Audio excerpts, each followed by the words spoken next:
Hi friends, ఈరోజు కూడా ఒక చక్కటి స్పైన్ చిల్లింగ్ హర్రర్ స్టోరీతోని నేను మీ ముందుకైతే వచ్చేసాను.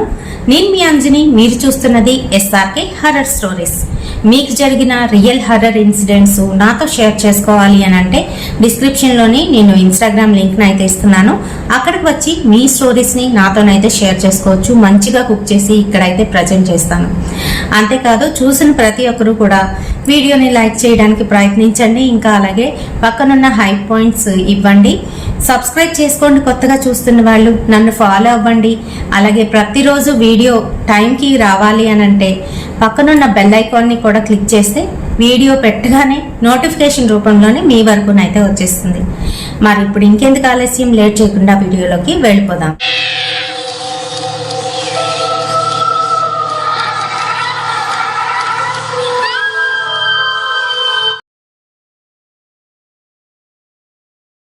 ఈరోజు మనము 1999లో జరిగిన ఒక రియల్ ఇన్సిడెంట్ గురించి అయితే తెలుసుకుందాము. అయితే నర్సీపట్నానికి దగ్గరలో ఉన్న ఒక గ్రామంలోనైతే జరిగింది.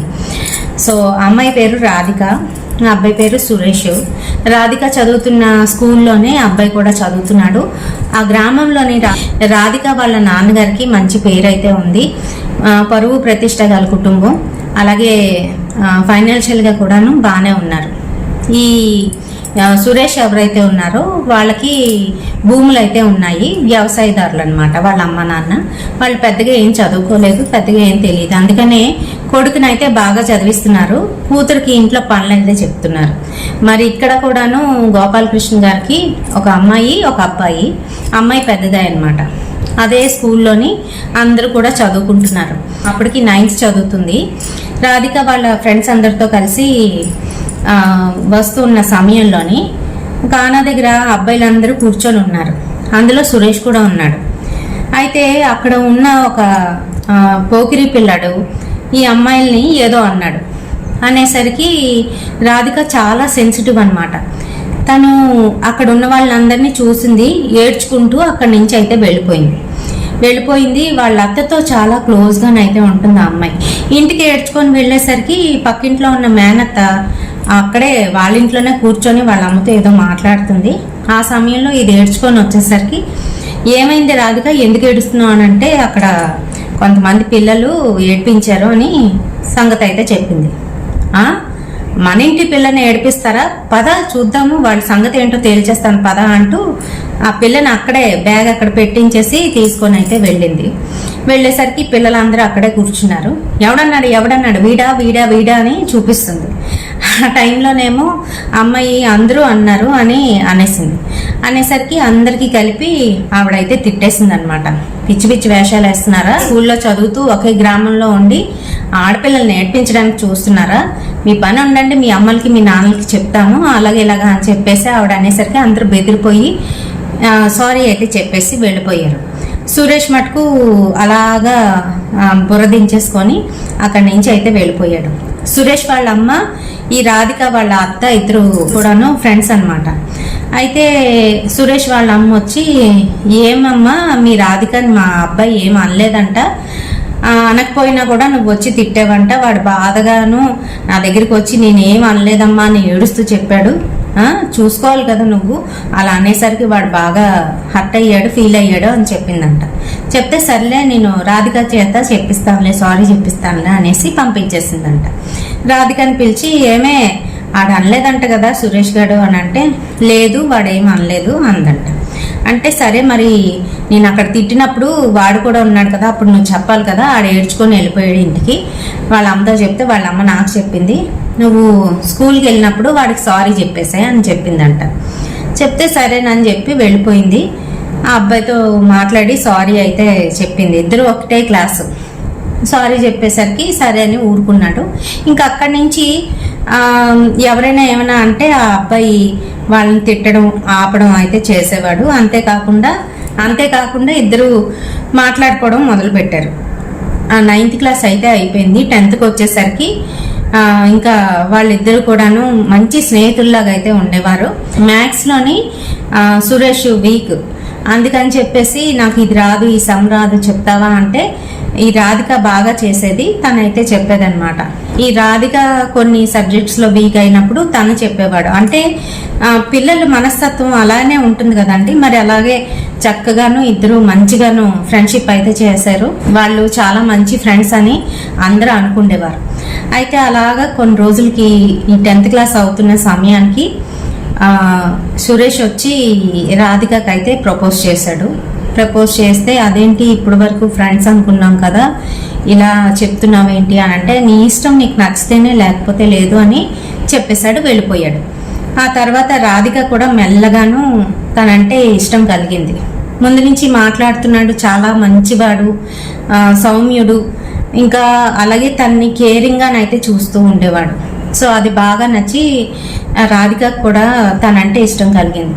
ఇంకిద్దరు లవ్ చేసుకోవడం అయితే స్టార్ట్ చేశారు. అది పక్కనున్న వాళ్ళ ఫ్రెండ్స్కి కూడా తెలియదు. అలా అయితే వాళ్ళిద్దరూ అంటే ఎప్పటిలాగే మాట్లాడుకుంటున్నారు. ఎక్కడికి బయటికి వెళ్ళడం తిరగడం అయితే చేయట్లేదు. వీళ్ళు అప్పటికి ఇంటర్కి అయితే వచ్చేసారు. ఇంటర్ ఏంటనంటే మంచి కాలేజీలోనైతే జాయిన్ చేశారు.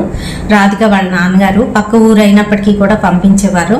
మరి అలానే ఆ అబ్బాయి కూడాను, సురేష్ కూడాను పక్క ఊర్లోని ఇంటర్ అదే కాలేజీలోనైతే జాయిన్ అయ్యారు. ఇద్దరు స్టడీస్ మీద కాన్సన్ట్రేట్ చేశారు, చక్కగా చదువుకున్నారు. ఇంటర్ అయితే ఫినిష్ అయిపోయింది. అయితే రాధిక ఇంటర్ అయిపోయిన తర్వాత ఎంసెట్కి అయితే ప్రిపేర్ అయింది. తినేంటంటే వాళ్ళ నాన్నగారు, సురేష్ వాళ్ళ నాన్నగారు అకస్మాత్తుగాను ఏదో అనారోగ్యం పాల్పడి చనిపోవడంతో సురేష్ ఇంకా నేను ఇంజనీరింగ్ చదవను, అమ్మకి హెల్ప్ చేయాలి, ఇంట్లో కూడా చూసుకోవాలి కాబట్టి, వాళ్ళ చెల్లి ఉంది కదా ఇంట్లో కూడా చూసుకోవాలి కాబట్టి నేను డిగ్రీలోని జాయిన్ అయ్యి నార్మల్గా చదువుకుంటాను అని చెప్పాడు రాధికకి. రాధికకి మటుకు వాళ్ళ నాన్నగారు ఇంకా పై చదువులు చదివిద్దామనే ఆలోచనలోనైతే ఉన్నారనమాట. అప్పటికి 2000 అయితే వచ్చేసింది కాబట్టి ఆ టైంలో కొంచెం అన్నీ కూడా మారుతూ ఉన్నాయి. ఆడపిల్లలు బయటికి వెళ్ళడం, చదువుకోవడం, మంచిగాను వాళ్ళు కూడా సెటిల్ అవ్వడం అనేవి స్టార్ట్ అయ్యాయి. అయితే ఆ టైంలోని తనకు ఒక మంచి కాలేజ్లోని సీట్ అయితే వచ్చింది. ఇంజనీరింగ్ చదువుకోవడానికి తను వెళ్తూ సురేష్తోనైతే మాట్లాడింది. మధ్యలో వస్తాం కదా, కలుద్దాము, మంచిగా సెటిల్ అయిన తర్వాత ఇంట్లోని విషయం చెప్తాము అని అనుకున్నారు ఇద్దరును. అయితే వాళ్ళ లవ్ ఎలాంటిది అని అంటే, దూరంగా ఉన్నా కూడా వాళ్ళ మనసులో ఒకటే, ఆలోచన ఒకటే, అలా అయితే ఉంది. అంతేగాని ఎటువంటి ఫిజికల్ రిలేషన్ కూడా వాళ్ళకి లేదు. అయితే వేరొక ఊరైతే వెళ్ళిపోయింది. అక్కడ హాస్టల్లో ఉండి చదువుకుంటుంది. అయితే మరి కాలేజీ సెలవులు ఇచ్చినప్పుడు లేదంటే ఇలాగా ఫెస్టివల్స్ వచ్చినప్పుడు తను ఊరికి వస్తే అప్పుడు దొంగతనంగా ఇద్దరునైతే కలుసుకునేవారు. వాళ్ళిద్దరూ కలుసుకునే ఒక స్పాట్ అయితే ఉంది, ఒక నుయ్య, అక్కడికైతే వచ్చి కలుసుకునేవారు. తను వచ్చింది అని తెలిస్తే చాలు వాళ్ళ ఫ్రెండ్స్ ద్వారా ఈజీగా తెలిసిపోయేది. ఎందుకనంటే ఒకటే ఊరు కదా, చిన్న ఊరు, పెద్ద ఊరు ఏం కాదు. ఎవరు వచ్చినా కూడా తెలిసిపోతుంది, ఫలానా వాళ్ళు వచ్చారు అని ఎవరి నోటంటేనా వినవచ్చు, తెలిసేది. ఇంకా వీళ్ళిద్దరూ ఒక టైం అయితే పెట్టుకుండేవారు. ఆ టైంలోని తను రావడం, అక్కడ కలవడం, కలిసిన తర్వాత మళ్ళీ నెక్స్ట్ ఎక్కడ కలవాలి, ఏ టైంలో కలవాలి అనేది మాట్లాడుకొని అలా మీట్ అవుతూ ఉండేవారు. కనీసం వాళ్ళ ఫ్రెండ్స్కి కూడా వీళ్ళు లవ్ చేసుకుంటున్నారు అనే సంగతి అయితే తెలిసేది కాదు. మరి అలా అయితే వాళ్ళు మెయింటైన్ చేశారు. అంతేకాకుండా హెల్తీ రిలేషన్షిప్ అన్నమాట. అయితే సురేష్ది డిగ్రీ అయితే కంప్లీట్ అయిపోయింది 3 yearsలోని. ఈ అమ్మాయికి ఇంకా 1 year ఉంది, ఇంజనీరింగ్ అవుతుంది, బీటెక్. ప్లేస్మెంట్స్ వస్తే మంచిగాను సెటిల్ అవుదామని తనైతే చూస్తుంది. వాళ్ళ ఇంట్లో కూడా ఇంకా మంచిగాను తనకి ఉద్యోగం చేయించే ఆలోచన అయితే ఉంది వాళ్ళకి. ఈ అబ్బాయి కూడా ఏంటనంటే వ్యవసాయం సాగు చేసుకుంటూ మరో పక్క చదువు కంప్లీట్ చేస్తూ మంచి ఉద్యోగం కోసం అయితే ప్రయత్నిస్తున్నాడు. అయితే తనకి అనుకోకుండా సెలవులు రావడంతో ఒకరోజు సురేష్ని కలిసినట్టుగా ఉంటుంది, అమ్మ దగ్గరికి వెళ్ళినట్టుగా ఉంటుంది అని చెప్పేసి తను ఇంట్లో వాళ్ళకి చెప్పకుండా వెంటనే అక్కడి నుంచి అయితే స్టార్ట్ అయిపోయింది. స్టార్ట్ అయ్యి వాళ్ళ ఊరు అయితే వచ్చేసింది. వాళ్ళ ఊరు వచ్చేసరికి అది రాత్రి సమయం 7-7:30 ఆ టైం అయితే అవుతుంది. తను ఏంటనంటే ఊరి లోపలికి ఏవి కూడా బళ్ళు అయితే ఉండవు, ఆటోలు ఉంటాయి, ఆటో స్టాండ్లో ఆటోలు ఉంటాయి. అయితే తను ఆ రోజు వచ్చిన రోజు ఆటో డ్రైవర్లు ఏదో స్ట్రైక్ చేసి అక్కడ ఆటో స్టాండ్లో ఒక్క ఆటో అయితే కనిపించలేదు. దానికి ఏమీ అర్థం కావట్లేదు. అయ్యో ఇంట్లో వాళ్ళకి కనీసం ఫోన్ చేసి చెప్పాల్సింది అనేసి అనుకుంది. కానీ మళ్ళీ మనసులోనేంటి వీళ్ళకి సర్ప్రైజ్ ఇద్దాము ఎందుకులే అని చెప్పేసి కొంచెం నడిస్తే ఊర్లోకి వెళ్ళిపోవచ్చు అనమాట. మెల్లగా అడుగుల్లో అడుగులు వేసుకుంటూ అలాగైతే వెళ్తుంది. కానీ చిమ్మ చీకటి ఆ టైంలోని ఆ రోడ్డు అంట నిర్మానుష్యంగా ఉన్న రోడ్డు అంట వెళ్ళడానికి ఎవరికైనా భయం వేస్తుంది కదండి. అందులోకి ఆడపిల్ల, తన చేతిలో లగేజ్ కూడా ఉంది. ఇంకా అలానే ముందుకు వెళ్తూ ఉంటే ఈలోగా వెనకాతల నుంచి అమ్మ రాధిక అని పిలుపు అయితే వినిపించేసరికి వెనక్కి తిరిగి చూసింది. దూరపు చుట్టం చిన్నాన్న వరుస అయితే అవుతాడు అతనేమో ఏంటమ్మా ఇప్పుడు వచ్చావు ఈ సమయంలోని, ఇంట్లో చెప్పలేదా, నాన్న వద్దుడు కదా అని అంటుంటే లేదు చిన్నాన్న సర్ప్రైజ్ ఇద్దామని నేను వచ్చాను, ఇదిగో నాకు సర్ప్రైజ్ అయిపోయింది, ఆటో స్టాండ్లో ఒక్క ఆటో లేదు అని అంటే ఈరోజు వాళ్ళు ఏదో స్ట్రైక్ చేశారు అందుకే ఆటోలు పెట్టలేదు, దామ్మ బండెక్కు వెళ్ళిపోదామంటే సరేనని చెప్పేసి బండెక్కింది. ఇంకా వాళ్ళు కొంచెం దూరం వెళ్ళేసరికి అక్కడంతా మట్టి రోడ్డు ఇంకా రాళ్ళు రప్పలు అయితే ఉంటాయన్నమాట. సడన్గా బండి కొంచెం దూరం వెళ్ళేసరికి టైర్ పంచర్ అయిపోయింది. ఈ అమ్మాయి లగేజ్లో అవన్నీ పట్టుకుంది కదా, టైర్ పంచర్ అయిపోయేసరికి అయ్యో టైర్ పంచర్ అయిపోయింది ఎలా చిన్నాన్న అంటే సర్లేమ్మా దాందే ఉంది, బండిని పక్కన పార్క్ చేసేసి వెళ్ళిపోదాము, నీకు తోడుగా ఉంటాను పద అంటున్నాడు. మన ఇద్దరు నడుచుకొని వెళ్ళిపోదాంలేమ్మా, పర్లేదులే దీనికి తాళం వేసేసాను అని చెప్పాడు. అలా నడుస్తూ ఉంటే ఈలోగా వాళ్ళ చిన్నానికి ఫోన్ అయితే వచ్చింది. అర్జెంటుగా రావాలి, ఇక్కడ వాళ్ళ తాలూకు అతను ఒక ఆయన యాక్సిడెంట్లోని చనిపోయాడని చెప్పేసి కాల్ అయితే వచ్చింది. కాల్ రాగానే అతను అయ్యో ఎంత పని అయిపోయింది ఎలా అని ఆలోచిస్తుంటే చిన్నాన్న మీరు వెళ్ళిపోండి, ఇంక ఇక్కడ నుంచి దగ్గరే కదా నేను నడుచుకొని వెళ్ళిపోతాను, ఇక్కడ మన వాళ్ళందరూ కనిపిస్తున్నారు కదా పర్వాలేదులే నేను వెళ్ళగలను మీరు వెళ్ళిపోండి అని చెప్పేసింది. సరేనమ్మా ఏమనుకోవద్దు, మనకు తెలిసిన వాడే మన కులస్తుడే, వెళ్ళాలమ్మా ఏమనుకోవద్దు అని అతను బతిమలాడుతున్నాడు. అయ్యో చిన్నాన్న ఏం పర్వాలేదు మీరు వెళ్ళండి అని చెప్పేసి తనైతే ధైర్యంగా ఆ ట్రాలీ అది పట్టుకొని వెళ్ళిపోతుంది. వెళ్తూ ఉంటే కొంచెం దూరం వెళ్ళేసరికి అక్కడ పక్కనంతా కూడాను పొలాలు ఉంటాయన్నమాట. అయితే ఆ పొలాల్లో నుంచి కీచురాళ్ళు ఇంకా రాత్రిపూట కొన్ని శబ్దాలు చేస్తూ ఉంటాయి కొన్ని జంతువులు. ఆ శబ్దాలకి ఇతనికి కొంచెంగా భయం అయితే వేసింది. ఇంకా అప్పటికే 8 అయితే అయిపోయింది. ఇంకా గబగబా వెళ్ళిపోవాలని అడుగులు వేసుకుంటూ గబగబానైతే వెళ్తుంది. ఈలోగా రాధికని పిలిచినట్టుగా అనిపించింది. ఎవరది అని చెప్పేసి వెనక్కి అయితే తిరిగి చూసేసరికి దూరం నుంచి సురేష్ అయితే కనిపించాడు. సురేష్ కనిపించగానే తనకు ఒక్కసారిగా ప్రాణం లేచి వచ్చినట్టుగానైతే అయ్యిందనమాట.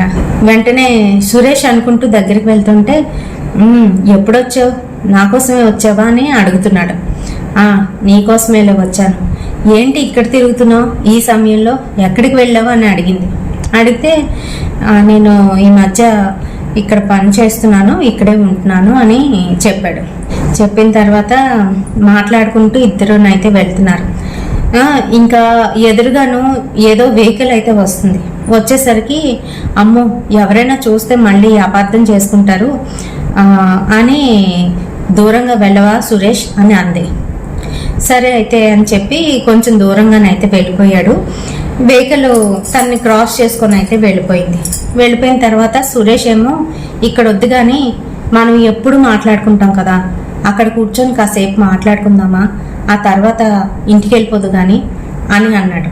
అంటే సరే అయితే పద అంటూ వాళ్ళు ఒక పొలంలోని ఒక పెద్ద బావి అయితే ఉంటుంది, నేల నుయ్యి అన్నమాట. అక్కడికి వెళ్ళి అక్కడ కూర్చొని అయితే మాట్లాడుకుంటారు. దాని పక్కనంతా కూడాను చెరుకు తోట అయితే ఉంటుంది. ఆ తోట దగ్గరికి వెళ్ళి అక్కడ కూర్చుంటే అసలు అందరూ కనిపిస్తారు కానీ వీళ్ళు ఎవరికి కనిపించరు. మరి ఆ స్పాట్ అయితే వీళ్ళకి రెగ్యులర్ అన్నమాట. అయితే అక్కడికి వెళ్ళారు. అక్కడ అయితే కూర్చుంది. రా వచ్చి కూర్చో అంటుంటే వద్దొద్దు నేను నించుంటానులే నువ్వు కూర్చో అంటూ తనైతే అన్నాడు. అని చాలా రోజులైంది నేను చూసి అని అంటున్నాడు. సంవత్సరం అయిపోయి ఉంటుందా? లేదు 6 నెలలు అయ్యింది. నేను గతసారి వరలక్ష్మి రథానికి వచ్చినప్పుడు కదా చూసావు నన్ను అని తినైతే అంటుంది. అవును అప్పుడే కలిసాం, మళ్ళీ కలవలేదు కదా అని అంటుంటే ఈ లోపు రాధిక ఏమో మరి నువ్వు ఇప్పుడు ఏం చేస్తున్నావు, ఏమవుదామని, తర్వాత ఏంటి ప్లాన్స్, నేను ఉద్యోగం చూసుకుంటాను, ఇంకొక 3 ఏళ్ళు ఓపిక పడితే మన ఇద్దరం పెళ్లి చేసుకోవచ్చు అని రాధిక అయితే అంటుంది. ఆ మాటలకి సురేష్ ఏం మాట్లాడకుండా ముందుకైతే నడుచుకొని వెళ్ళి అక్కడే అలాగా అవతలకి తిరిగి అయితే నించున్నాడు. ఏంటి నేను మాట్లాడుతుంటే దేనికి జవాబు ఇవ్వట్లేదు, అయితే నేను వెళ్ళిపోతాను, మా ఇంట్లో వాళ్ళు నేను ఇంత లేటుగా వెళ్తే మళ్ళీ అనుమానిస్తారు.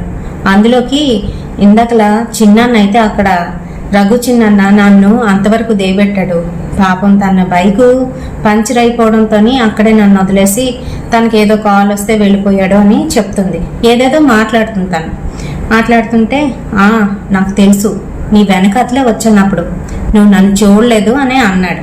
అంటే నా వెనకతలు ఎప్పుడొచ్చావు, నేను అక్కడే కదా ఉన్నానంటే నువ్వు ఆటో స్టాండ్లోని ఆటోల కోసమని వెయిట్ చేస్తున్నావు కదా, అప్పుడు కూడా నేను అక్కడే ఉన్నాను, నీ దగ్గరికి వద్దామంటే ఈలోగా అక్కడ మీ చిన్నాన్న వస్తున్నాడు, ఇంకా అందుకనే నేను దూరంగా నించుండిపోయాను అని అన్నాడు. అంటే మరి మేము బండి మీద వచ్చినప్పుడు నువ్వు నాకు ఎక్కడా కనిపించలేదే అంది.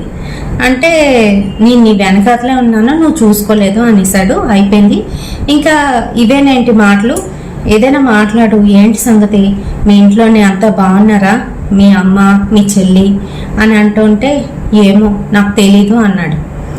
అంటే ఏమో తెలియదేంటి, వాళ్ళతో కలిసిలేవా నువ్వు అని అడిగింది. లేను, ఈ మధ్య ఇక్కడే ఉంటున్నాను అని చెప్తున్నాడు. చెప్తూ ఉంటే అవునా, ఏమైంది, మీ అమ్మగారితో ఏమైనా గొడవ, అలా ఇలా అడుగుతుంది. అడుగుతుంటే ఈలోగా అటుపక్క నుంచి వాళ్ళ ఫ్రెండ్ ఒక అమ్మాయి, ఊర్లో అమ్మాయే, తిన ఫ్రెండ్ అనమాట, రాధిక ఫ్రెండ్, తను బాత్రూమ్కి అని చెప్పేసి అటుపక్కకి ఆ తోట వైపు అయితే వస్తుంది. తను తిన్నైతే చూసింది, ఒక్కరిదాయి కూర్చొని బ్యాగ్ అది పక్కన పెట్టి నూతి దగ్గర అయితే కూర్చొని తనలో తాను కాలు ఊపుకుంటూ ఏదో మాట్లాడుకుంటున్నట్టుగానైతే తనకు కనిపించింది. రాధిక రాధిక అంటూ గట్టిగానైతే పిలిచింది. పిలిచేసరికి తను చూసి ఒక్కసారిగా షాక్ అయ్యింది. పక్కనున్న సురేష్ని చూస్తుందేమో అని భయపడి షాక్ అయ్యి సురేష్ దాక్కు అంటూ తనకైతే చెప్పి అటుపక్కకైతే తిరిగింది. సురేష్ వైపు తిరిగేసరికి అక్కడ సురేష్ లేడు.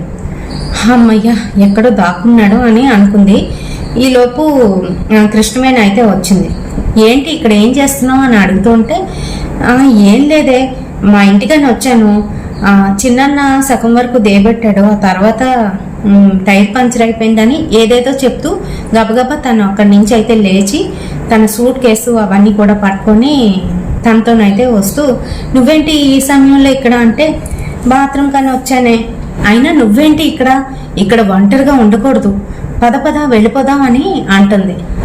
అయినా నీకు పిచ్చా, ఈ నూతి దగ్గరికి వచ్చి కూర్చొని ఏం చేస్తున్నావు, ఎవరితో మాట్లాడుతున్నావు, నీ చుట్టూ ఎవరు లేరు, నేను వస్తూ ఇందాకల నుంచి గమనిస్తున్నాను, కాలు ఊపుకొని అటుపక్క ఎటో చూస్తూ మాట్లాడుతున్నావు, ఎవరున్నారేంటి అని అంటుంది. అలా కృష్ణవేణి అడిగేసరికి తిని ఒక్కసారిగా భయపడింది. ఏంటంటే కృష్ణవేణి సురేష్ని చూసేసిందేమో అని భయపడి అదేం లేదే, మామూలుగా కూర్చున్నాను అని చెప్తుంది. ఇంకా కృష్ణవేణి తేడాగా చూసి అయినా ఈ సమయంలోని ఆ నూతి దగ్గరికి ఎందుకు వెళ్ళేవే, నీకు పిచ్చా ఏంటి, ఇంటికి రావాలి కానీ ఆ తోటలంట నూతులంట ఎందుకే తిరుగుతున్నావు అని అంటుంది. ఈ తోటకి ఎప్పుడు వస్తుంటాం కదా, అలానే వచ్చానని అంటుంది. అంటూ ఉంటే ఎప్పుడు వచ్చింది వేరు, ఇప్పుడు వచ్చింది వేరు, నీకు తెలియదు కదా, 4 రోజులు అవుతుంది, సురేష్ తెలుసు కదా, మన క్లాస్మేట్, అదేనే అటుపక్క తోటలోని పని చేసుకునేవాడు, వాళ్ళ తోట ఉండేది, వాళ్ళకి ఒక చెల్లి కూడా ఉండేది అని కృష్ణవేణి ఏదేదో చెప్తుంది. చెప్తుంటే నాకెందుకు తెలీదు, సురేష్ నా ఫ్రెండే కదా, తెలుసు అయితే అని అడిగింది. 4 రోజుల క్రితం సురేష్ వాళ్ళ పొలంలో పని చేసుకొని మధ్యాహ్న సమయంలో ఎవరూ లేరు, అందరూ పొలం పనులు చేసుకొని అటుపక్కకి వెళ్ళి భోజనాలు అయితే చేస్తున్నారు. వీడు కూడాను భోజనం చేసేసి వచ్చి అక్కడ గిన్నె కడుక్కొని వస్తూ ఎలా పడిపోయాడో తెలియదు, పాపం నూతిలోనైతే పడిపోయాడు. వాడికి ఈత వచ్చనుకో, కానీ వాడి తలకి ఒక పెద్ద గాయం తగిలింది. వాడు పడిపోయే సమయంలోని రాయి మీద అయితే పడిపోయాడు, పాపం నూతిలోనే చనిపోయాడు అని చెప్తుంది. అంతే, రాధిక షాక్ అయిపోయి ఉండిపోయింది. మరి మరి ఇప్పుడు నాకు కనిపించింది ఎవరు అంటూ బయటకైతే అంది. ఇప్పుడు నీకు కనిపించిందా? ఎవరు కనిపించారు అని షాకింగ్గానైతే అడిగింది కృష్ణవేణి. ఇప్పుడు ఇప్పుడు సురేష్ నాతో మాట్లాడాడే, ఏం మాట్లాడుతున్నావు? అయినా సురేష్ చనిపోవడం ఏంటి అంటూ తను ఒక్కసారిగా ప్యానిక్ అయిపోయింది. అయిపోయేసరికి లేదు లేదు, సురేష్ చనిపోయాడు, 4 రోజులు అవుతుంది. పాపం వాళ్ళ అమ్మ చెల్లి అనాథలైపోయారు. సురేష్ ఒక్కడే ఇంట్లోని మగదిక్కు. పాపం తను కూడా లేకపోవడంతో వాళ్ళ చెల్లి ఇప్పుడు ఇంటర్కి వచ్చింది, తన చదువు మధ్యలోనే ఆగిపోయింది అని తనైతే చెప్తుంది. అంతే, అక్కడే కూలబడిపోయి ఏడుస్తుంది రాధిక.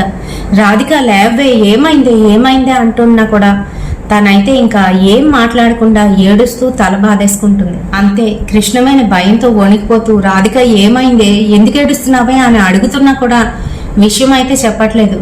సురేష్ కోసం ఏడుస్తూ ఏడుస్తూ అక్కడే కడుతిరి పడిపోయింది. ఇంకా కృష్ణవేణి అక్కడ దగ్గరలో ఉన్న వాళ్ళందరినీ కూడా కేకలు వేస్తూ పిలిచి వాళ్ళ ఇంటికి అయితే తీసుకుపోయారు. అయితే మరి వాళ్ళ ఇంటికి వెళ్ళిన తర్వాత తనకి ఏం జరిగిందో తెలియదు. వాళ్ళ ఇంట్లో వాళ్ళు చాలా ప్రయత్నిస్తున్నారు, ఏమైంది, ఎలా వచ్చింది, ఇప్పుడు వచ్చింది ఏంటి అని అంటుంటే ఈలోగా తనకి డ్రాప్ చేయడానికి వచ్చి మధ్యలో నుంచి వెళ్ళిపోయాడు కదా వాళ్ళ చిన్నాన్న అయితే వచ్చాడు. అయ్యో ఏమైంది, నేను అప్పటికి చెప్తూనే ఉన్నాను, నేను తీసుకెళ్తానమ్మా, దేబెడతాను అని అంటే వద్దు చిన్నాన్న నేను వెళ్ళిపోతాను అంది. ఏమైంది అంటే కృష్ణవేణి ఏమో తెలీదు చిన్నాన్న, నేను వెళ్ళేసరికి అక్కడ నూతి దగ్గర అయితే కూర్చొని ఒంటరిగానైతే ఎవరితోనో మాట్లాడుతున్నట్టుగానైతే కనిపించింది.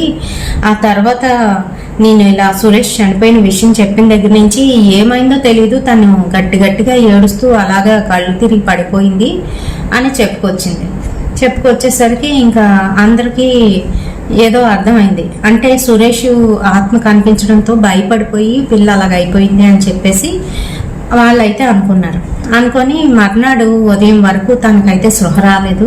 పూర్తిగా జ్వరంతో ఒళ్ళంతా కూడా కంపించిపోతుంది. ఏమైంది అని అందరూ అడుగుతున్నా కూడాను ఏం చెప్పట్లేదు, ఉలుకు లేదు పలుకు లేదు. తను ఏంటనంటే పిచ్చిగాను తన్ని ప్రేమించింది, అలాగే సురేష్ కూడాను తిన్ని లవ్ చేశాడు. మరి కొన్ని అయితే ఎంత ప్రయత్నించినా కూడాను జరగవండి. మరి ఇలానే కొన్ని ప్రేమలు అయితే మధ్యలోనే విఫలం అయిపోతూ ఉంటాయి. వాళ్ళు ఎంత ప్రేమించుకొని వాళ్ళిద్దరూ ఎంత స్ట్రాంగ్గా ఉన్నప్పటికీ కూడాను తల్లిదండ్రులు విడదీసేయడము, లేదంటే కుల పెద్దలు విడదీసేయడము, ఇలా రకరకాలుగా విడదీసేస్తూ ఉంటారు. మరి కొన్నిసార్లు కొన్ని సంఘటనల వలన విడిపోవడం అనేది జరుగుతుంది. ఏదైనా కూడాను ఇది దైవ నిర్ణయం అని మనం భావించి ఆ నిర్ణయానికి మనం కట్టుబడి అయితే ఉండాలి. అంతే, అదే జీవితం. అంతేగాని వాళ్ళ కోసం మనం చనిపోవాలి అని మటుకు అనుకోకూడదు. మనకి ఇంకా ఏంటి రాసి పెట్టుందో, మన లైఫ్లో మనం తెచ్చుకున్న పాస్ట్ కర్మ ఏదైతే ఉందో దాన్ని మనం పూర్తి చేసి అప్పుడే దేవుడు పిలిచినప్పుడు వెళ్ళాలి. కానీ మనం ముందే చనిపోవాలనో లేదనంటే ఏదైనా చేసుకుంటే మటుకు ఖచ్చితంగా దానివల్ల మనం ఇబ్బందులు పడతాము. మనం ఒక ప్రేతగా మారిపోవడం అనేది జరుగుతుంది. ఆ అబ్బాయి కర్మ వలన తెలియకుండా పాపం పడిపోయాడు. నూతిలో పడిన వెంటనే తనకి రాయి తగలడం తల మీద, అది కూడా ఆ సమయంలో అక్కడ ఎవ్వరూ లేకపోవడంతో పాపం ఆ అబ్బాయి సేవ్ అవ్వలేకపోయాడు, చనిపోయాడు అర్ధాంతరంగా. అందుకనే తన ఆత్మ ఇంకా అక్కడే ఉండి తిరుగుతుంది. ఇంకా ఎంతకాలం తనకి ఆ ఆత్మ రూపంలో ఉండాలని ఉందో అంతవరకు తిరగాల్సిందే, అంతవరకు తను బాధపడవలసిందే. అలా అని ఈ అమ్మాయి బతుకున్న అమ్మాయి చనిపోవడానికి వీల్లేదు, అది దైవ నిర్ణయం. అందుకనే ఆ నిర్ణయాన్ని మనం ధిక్కరించకుండా మన పనులు మనం చేసుకుంటూ వెళ్ళిపోవాలి. ఆ తర్వాత మనకి ఏం జరగాలి, మనం ఏం తెచ్చుకున్నాము, చనిపోయే ముందు జన్మలోని మనం ఏదైతే మంచి చెడు తెచ్చుకున్నామో ఆ మంచి చెడు పూర్తిగా అనుభవించిన తర్వాతే దేవుడి దగ్గరికి అయితే వెళ్ళగలుగుతాం. అది గుర్తుపెట్టుకోండి. ముఖ్యంగా టీనేజ్ పిల్లలు, నేను మీ గురించే చెప్తున్నాను ఈ రియల్ ఇన్సిడెంట్ని. అమ్మాయి చనిపోలేదు, బాగానే ఉంది. ఆ తర్వాత వాళ్ళ ఫ్రెండ్స్కి అయితే తెలిసింది ఈ విషయం. ఎలా?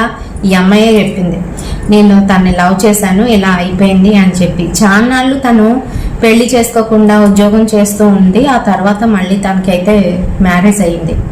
మాకు తెలిసిన వాళ్ళేనండి, ఇది రియల్ ఇన్సిడెంటే. మరి ఈ వీడియోని మీకు నచ్చితే తప్పకుండా లైక్ చేసి షేర్ చేయండి. రేపటి సరికొత్త హారర్ ఇన్సిడెంట్తోని మళ్ళీ మీ ముందుకైతే వచ్చేస్తాను. Until then bye.